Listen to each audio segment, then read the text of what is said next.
I'm now going to introduce you to our second speaker for this afternoon, and that'll be presented by RachelAudige1.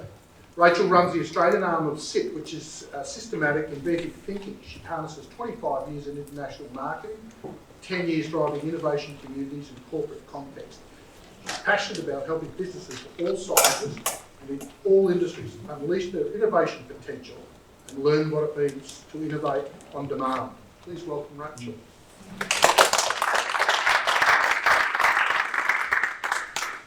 Hi, thank you very much for this opportunity. I want you to picture this. I was in Perth. Is anyone here from Perth? The other part of the world. I was in Perth with a client. We'd just done 2 days of training. And towards the end of the day, one of the guys who was really engaged, really enjoying it, said to me, hey, tomorrow I have a meeting. It's with some of the senior guys. We're working on a really strategic process.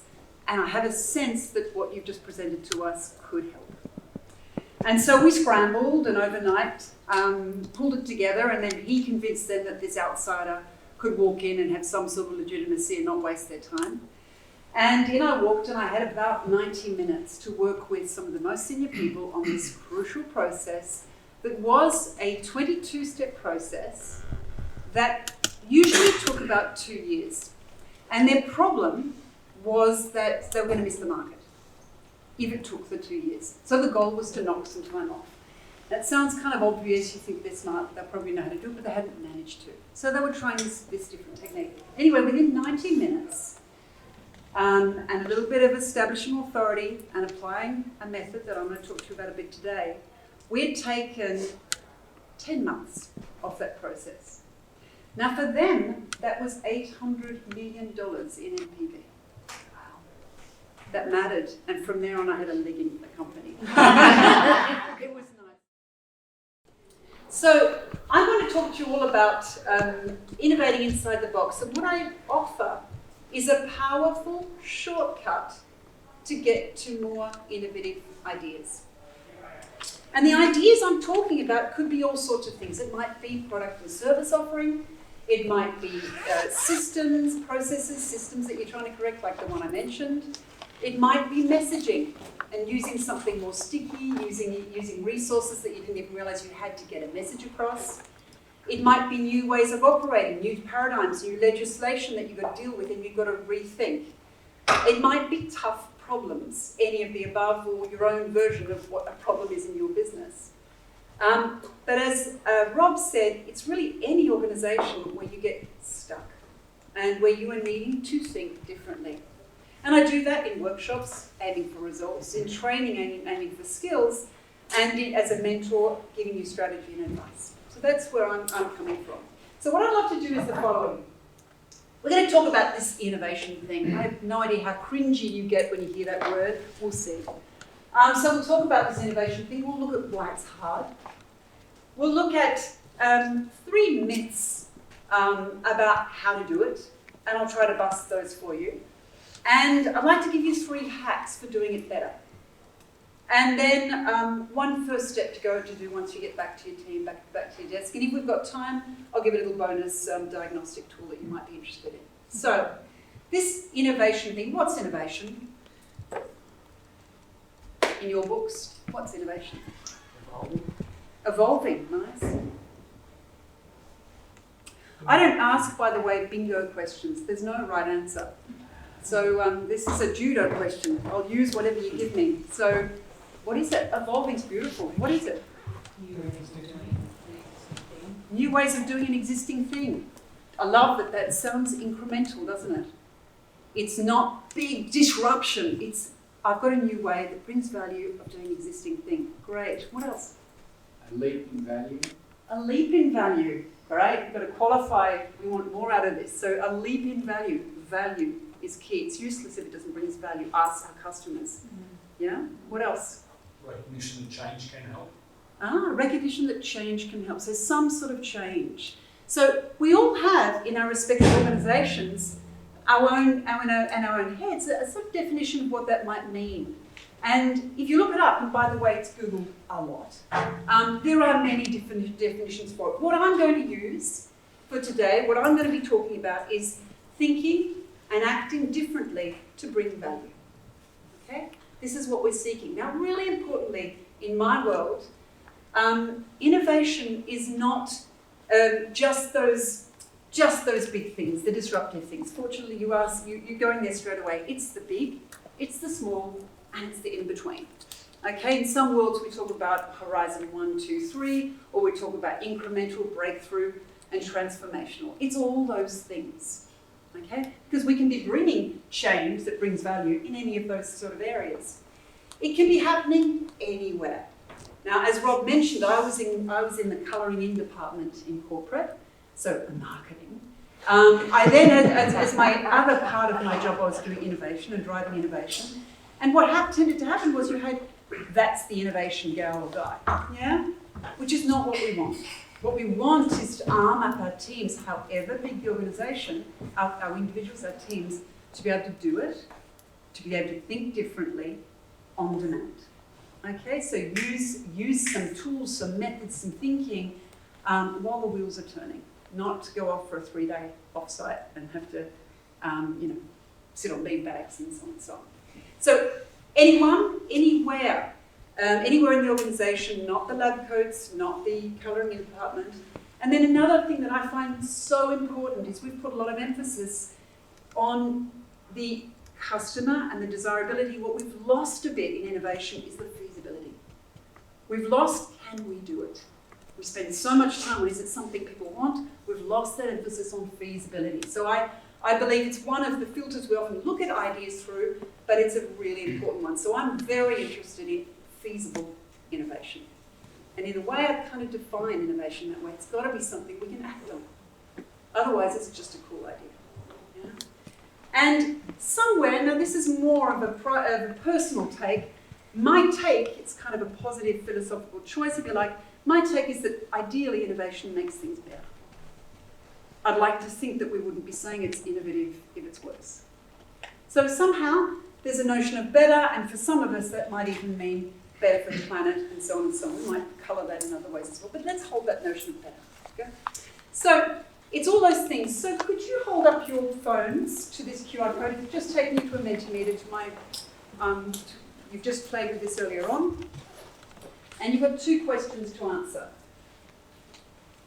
On a scale of 1 to 10, where 10 is critical, how important is innovation for your organisation? And then the second one, how good at it are you?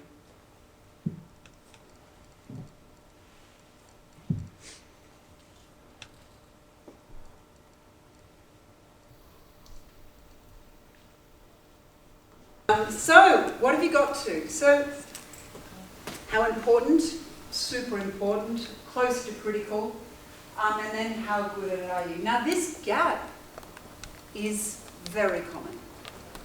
If we hadn't had this gap, I'd have to change what I say a little bit because it's that common.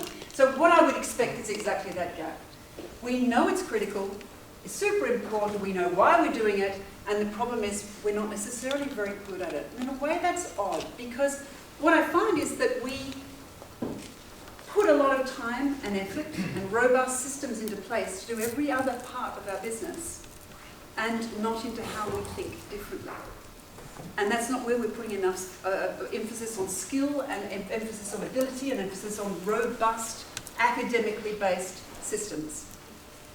And I challenge you that that's something we could do better, because instead of doing that, we waste time doing this sort of thing. We brainstorm and come up with far-fetched ideas that we can't implement.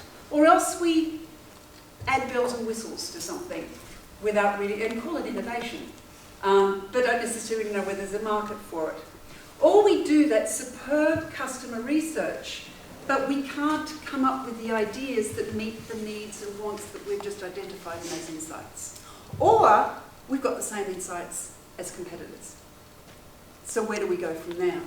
So we've got the customer insight, right. Then there's also those shiny new toys, the technology. God knows some of us are playing with one at the moment, chats us out there. Anyway, we know that AI is the sexy thing at the moment, but there's, whatever it is, often what we're doing, it's a little bit like, I don't know whether some of you tried to take your old photos into digital format.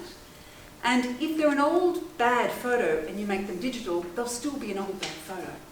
So people are taking these cruddy systems or half-broken systems or suboptimal systems and then grafting technology onto it.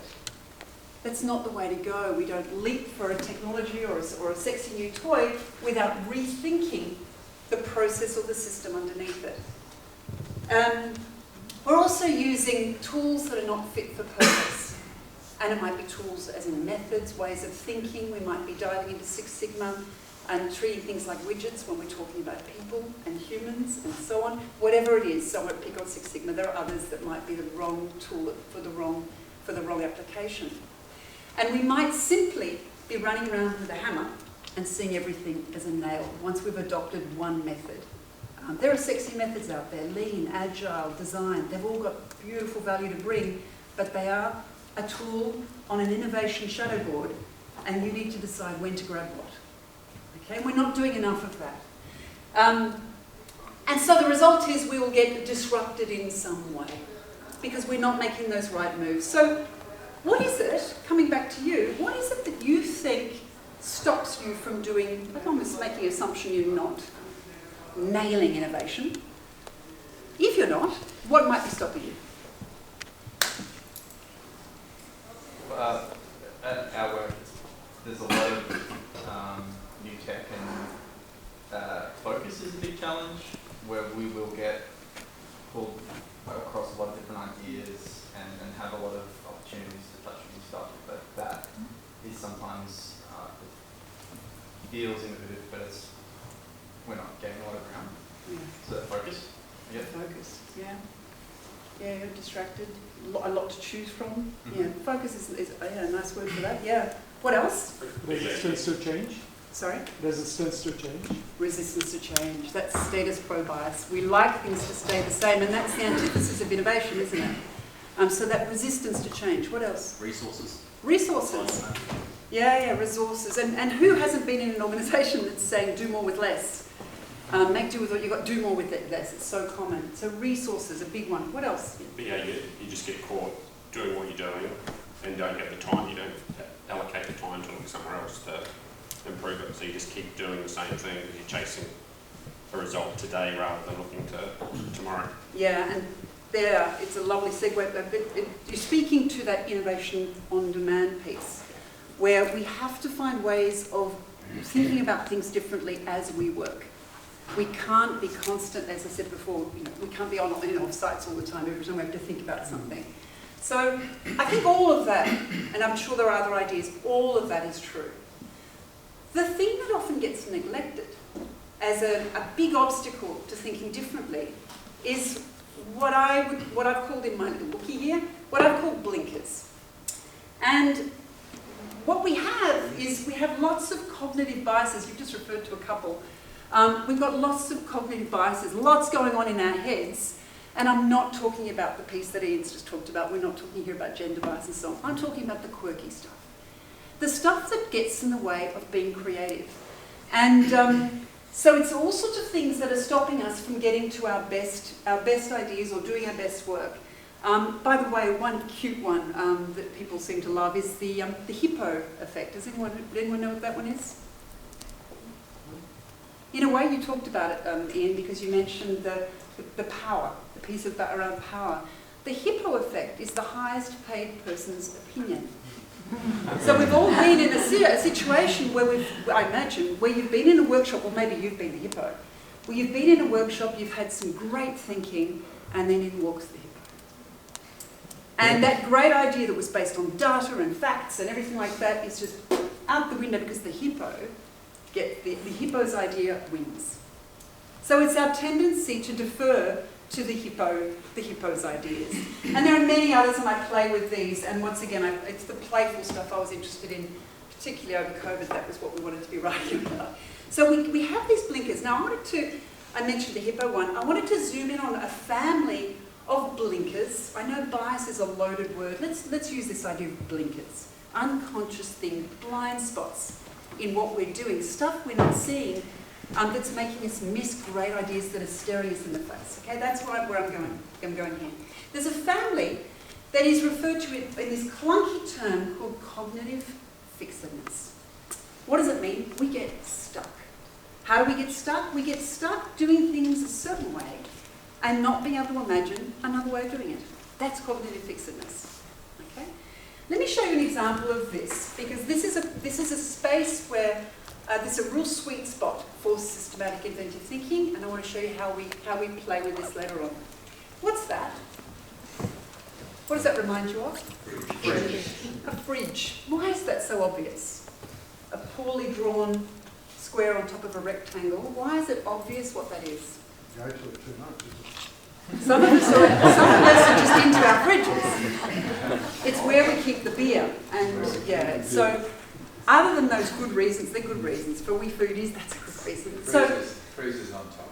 the freezer's on top, and this business of having a square on a rectangle, it's stuck with us for nearly 100 years. So this beautiful story about how the spice market got disrupted by ice, and the guy Frederick Tudor, who came in with ice, and then the ice market got and then the fridge came in and so on. So the big question is, what will disrupt the fridge? Let's come back to our fridge. The fridge stuck around with this configuration for about 100 years. So we started with the icebox, and then we had to have the coldest part on top, and we stuck with it way past its use by date.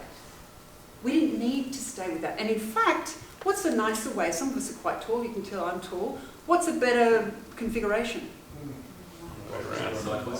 I got the flip. Other people have, so freezer on the bottom. I spend more time going to the fridge than the freezer. Others have freezer drawers. They've got the freezer in the garage. Whatever.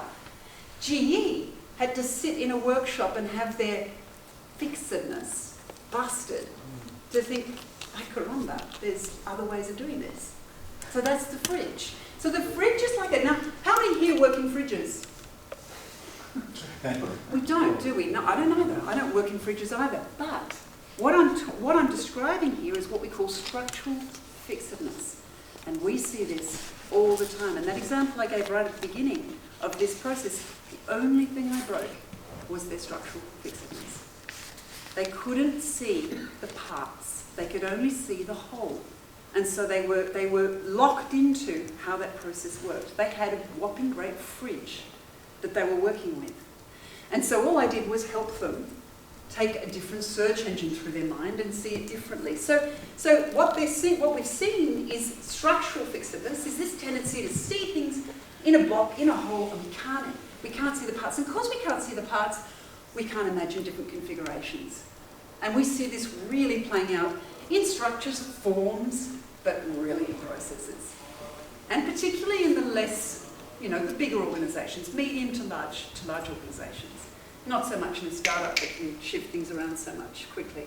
There's another cute example of the structural fixedness. So I'll show you a bit of Apple examples, sorry, but I am a bit biased. So, a QWERTY. Obviously not QWERTY in other languages, but we'll stay with QWERTY because we speak English here. So why do we have a QWERTY configuration on our keyboards in English?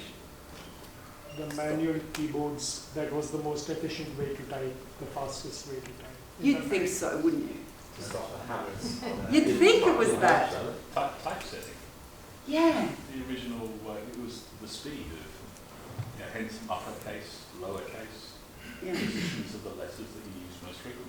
Yeah, so yes and no. So yes and no. Yes, it was absolutely from our old, so the previous iteration of the keyboard, it was pretty much that, wasn't it? So to solve the problem, when people were typing and certain keys would jam, they said, well, we need a configuration where the keys don't jam. And for English, it was QWERTY. But do we have a jamming problem once we come to an Apple keyboard like that one? There's another keyboard that they came up with back in the 1930s. I think it's called the Dvorak keyboard. I've just lost it for a moment. And it is more ergonomic. If you learn to do it, it's way faster. Obviously, it's a little habit thing. It's faster, more ergonomic, more logical. There's many reasons why we would switch if that was the reason. But we're fixed on this configuration. Okay, we get locked in to the way things have always been. Yeah. Sorry, I'll just do an example of that.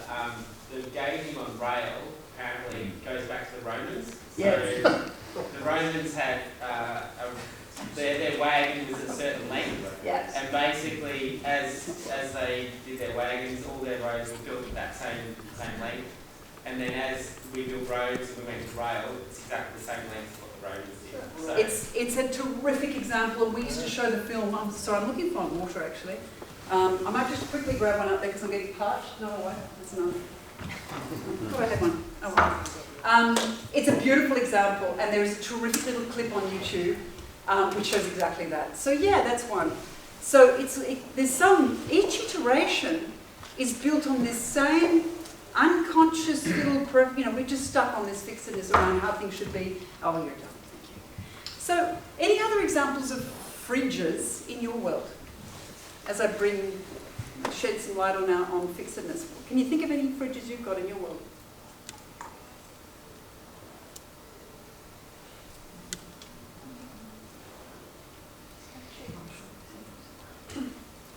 Rough emotions are bad and good ones are good.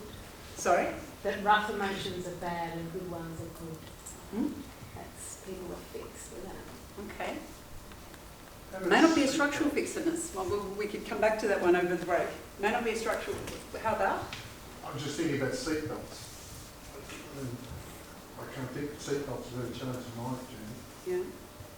I did a blog the other day on phones because they turned 50 this year, mobile phones, and I was thinking, what are we stuck on with a phone? And in fact, we have already broken some fixedness. The keyboard's gone and things. But what else? We're still putting it to our ear. We're not yet. We are doing wearables, but we're not yet at Maxwell Smarts.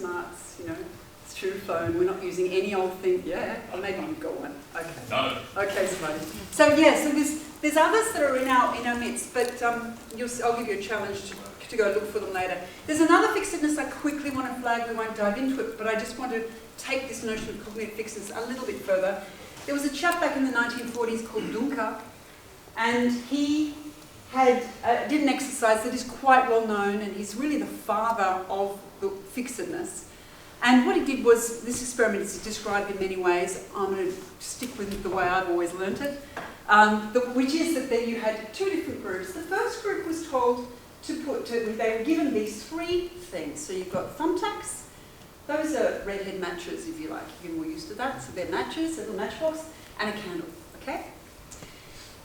They were told simply to get that candle lit up on the wall in such a way, so attached to the wall in such a way that no wax drops on the floor. All right? That was their task. Now the second group had the same task, but they were given this.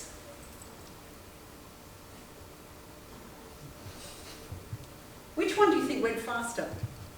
Right. Why? They could put it in the box. They They can can break break down down elements. They can see the different parts. Yeah, now it's funny because in the learning of this, I was always told this was functional fixedness. I couldn't give a new function to an existing resource. I also see this as structural, and you just described it as that as well. I couldn't see the parts. So for me, there's both going on there. It is a cognitive fixedness going on where I couldn't see that I had this cool little shelf that I could just pin to the wall. Now that's functional fixedness. Now, the funny thing about fixedness and a lot of these blinkers or biases is that once you've busted them, you go, that was obvious. Yeah. Because there was often stuff that's right in front of you, right in front of your nose. It's right there. So yeah, that feels really obvious. Now, if I describe some of those moments in workshops where, let's imagine a highway project where they're about to spend a fortune building a 5-story car park or something, but they've just dug a hole that's 5-story deep. They've got the thing, they're just not seeing it. Or, I don't know, they've got, what's the term we use for homes that are going to be knocked down? Condemned. It wasn't condemned, there's another word that I've... Demolished. The houses are going to be demolished for the same project. They demolish them and then they build prefabs. These sorts of things. So there's all these moments. And the second you say it, people go, yeah, well, that's really obvious. I would have got that. And the funny thing is we don't. We smart people don't. We miss stuff. And what is really nice about what I do is often the smarter the room, the more fixedness. which is great. You say that to anybody and you're sort of covering yourself, aren't you? Because, they're not going to get upset with you. So, so let's go. 3 hacks. I promised you 3 ways of doing it better, because this is kind of, we don't get it right, we don't get it right. Hey, we've got this thing getting in the way. So now what? It is a shame I don't have the clicker, but I'll just keep coming over here. So, 3 hacks. Now, this is largely coming from systematic inventive thinking, an Israeli method and company based in Tel Aviv. And I discovered them back in 2005, took them into the corporate world, and I've been working with them now for 7 years out on my own. Okay? And what I love is that it is resourceful innovation. It is a robust method, the sort of stuff we should be trying to do. It's not the only one. It's the sort of thing we should be trying to do, not the only method you should have. And it is repeatable. Okay, it's not something that's going to be shot in the dark and then, how are we going to do it next time? Okay? The first myth. Who uses this expression? I even had before the talk started, it's going to be good, you're going to show us some out-of-the-box ideas and everything. Yeah, great. Yeah, so think out of the box. There's some lovely stories about where that comes from. But I want to do a quick exercise rather than going down that rabbit hole. Can we turn to the person next to us and do this exercise very quickly, really 90 seconds, no longer. I simply want you to come up with, we need some out-of-the-box thinking, come up with some exercise equipment that we've never seen before. A piece of exercise equipment we've never seen. Go.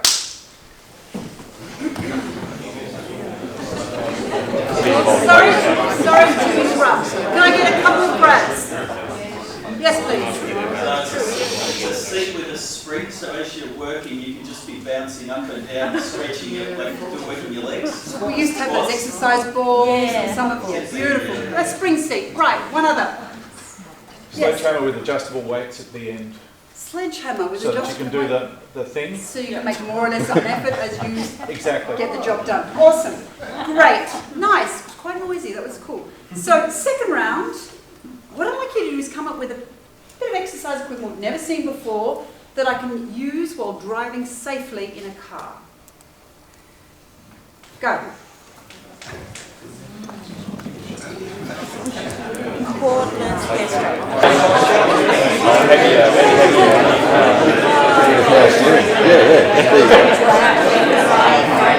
Okay.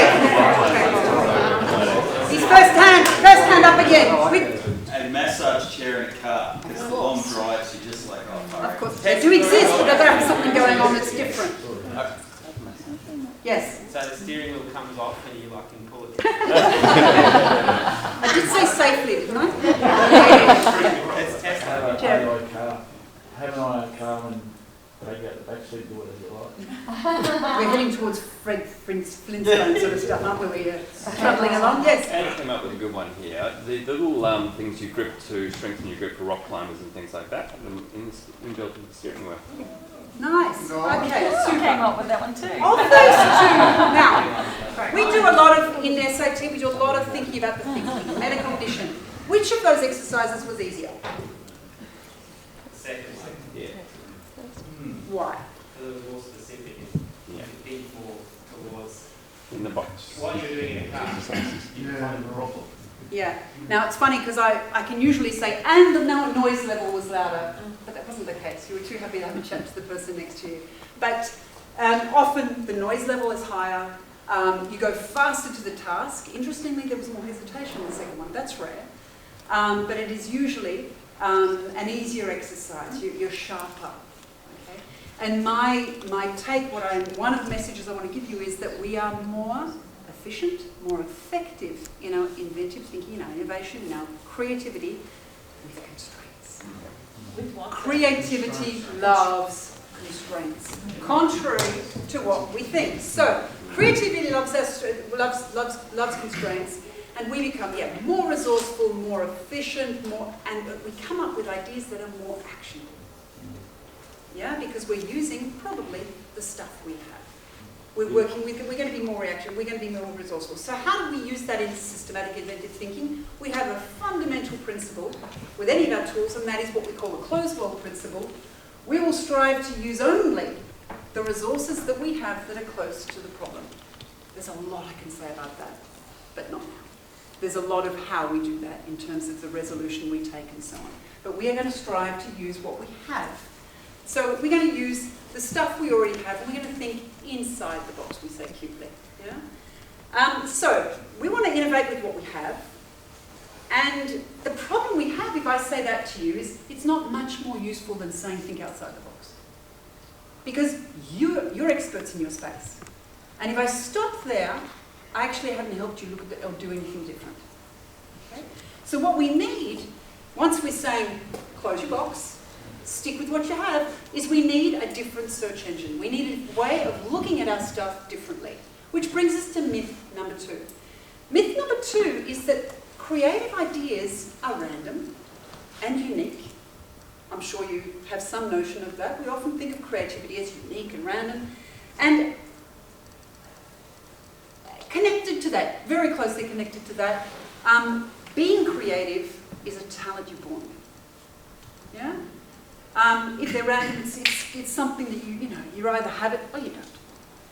And I was in a workshop where someone stopped me before we started and said, just so you know, Rachel, his name was Jeff, just so you know, Rachel, it's well established that when you're over 35, you're not creative anymore. It was kind of sad. And he ended up being extremely effective in his outputs in that workshop. Now, in fact, creativity has a code. And some of the work that was done by Russians back with a method called TRIZ, and later in the 90s by the guys from SIT, some academics who created SIT, was to look at patents and not to say, wow, what's unique about each of these patents, but to say something quite different. What are the patents? What's common here? How are we seeing that there's some sort of DNA, code, algorithm, template, language for everybody? Yeah?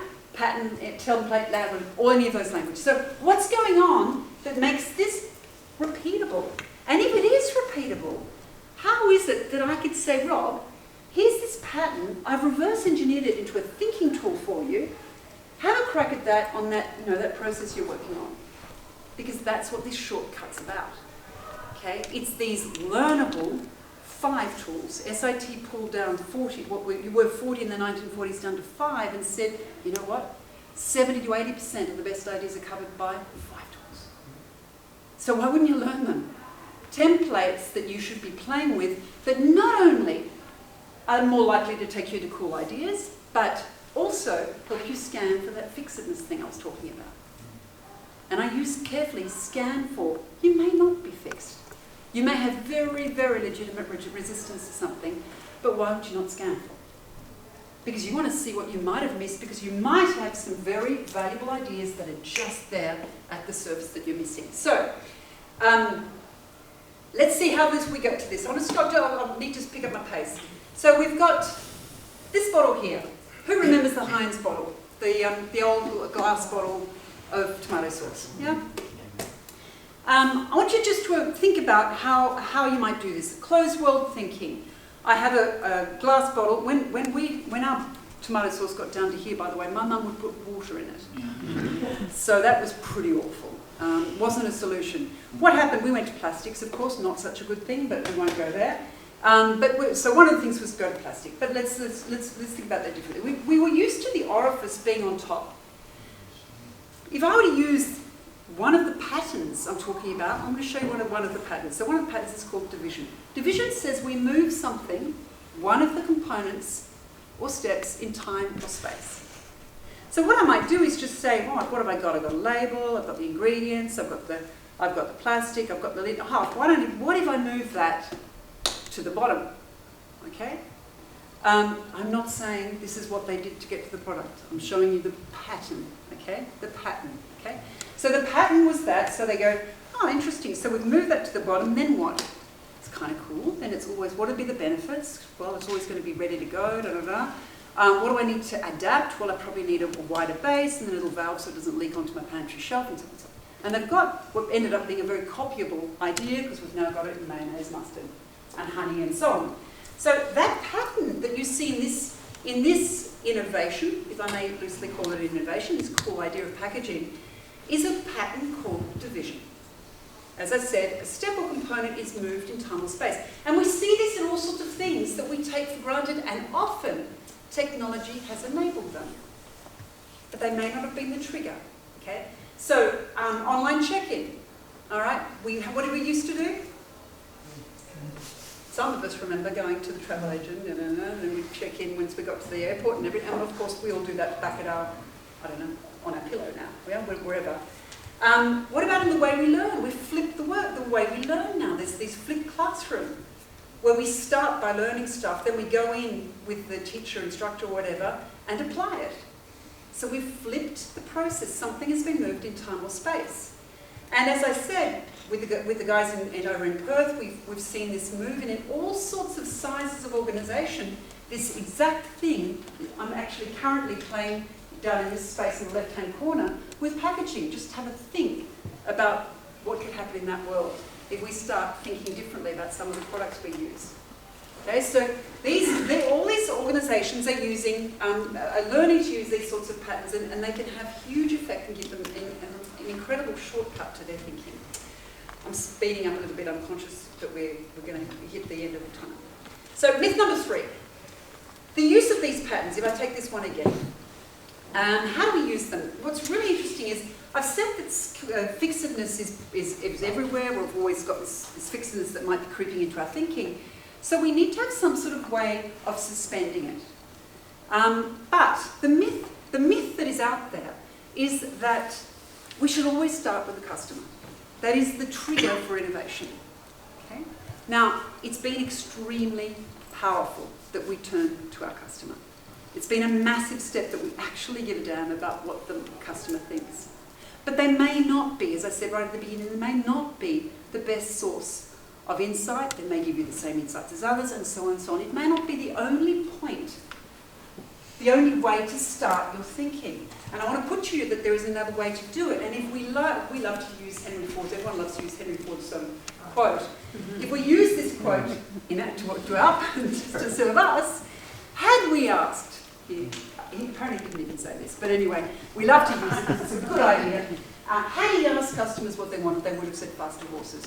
Sometimes when we seek that out directly, and I know that when we do good market research, we don't ask it like that, but let's use that idea that we can't necessarily turn to the market and say, how do I do this, what's the idea, and so on. So what might we do if we want to suspend our fixedness and not be only reliant on the customer? We generally think problem to solution. Customer insight, or something we design, we test, we create a solution. We call this function to form, or just problem to solution. All right? When we're using these tools, we flip it, because we want to suspend that bias, that blinker, that cognitive fixedness. So what we do is, we do it the other way around. We start with whatever we have.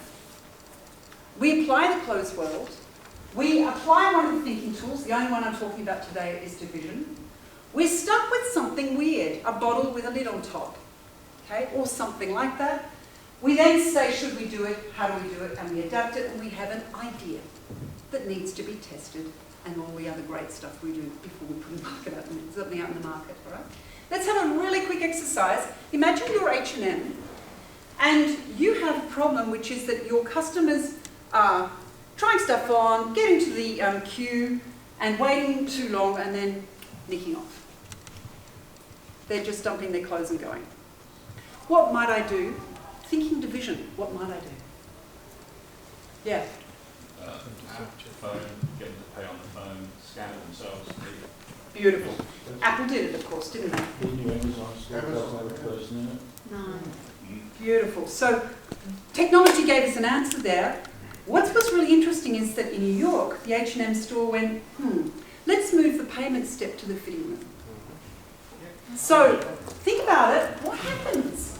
I come in, I fall in love with my floaty pants, I put them on, and then, hey, I'm not getting distracted, I don't get a call, I don't see anything.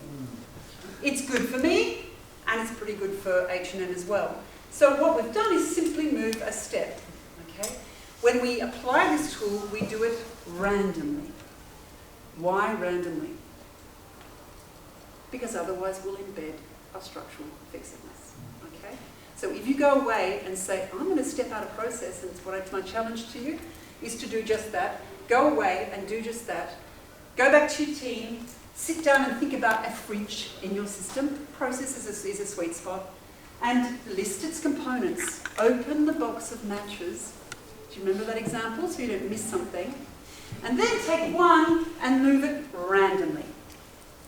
And then you'll have this moment of, well, that's broken. Let me put it back again. Don't go there. Sit with it. And if you get stuck, give me a call. Okay? Fantastic. Key messages. So there is a method to thinking differently. It's not a talent, it's a skill, and it's one we should be putting paying a lot more attention to. Creativity loves constraints. Constraints are not the devil when it comes to thinking differently, and in fact it can make us more efficient and more effective in our thinking. I'd put it to you that you shouldn't waste energy on ill-adapted tools or, dare I say, brainstorming and so on. The blue sky, out-of-the-box stuff. Try to bring in pattern-based methods. Bring in things that help you see the stuff you might be missing that's right in front of you. And think about flipping your thinking, because that is another way of thinking. Be able to think problem to solution, but also solution to problem. That 3M sort of thinking, if you like. It's a good one to anchor that. Some of you might know the story. They were creating a super glue. They ended up with a non-sticky glue. And they simply had someone who was playing with it. I think they had partitions of music. There were a couple of people in choir. They started playing with it, and they were able to think, wow, hang on, we've got something. What problem could we solve? So have that ability, that agility of your mind, that nimbleness of your mind to go there. If anyone's interested in a little bonus thing and like using your QR code, grab that. Maybe don't do it immediately or over the break or something. This is something I put together. We talked culture with Ian. I think about culture for innovation. What are the things you want to have on your radar? And I just created this little heat map to say, how am I traveling when it comes to method and mindset, mandate and momentum? And my take is that you've got to get that top half right before you go to the bottom.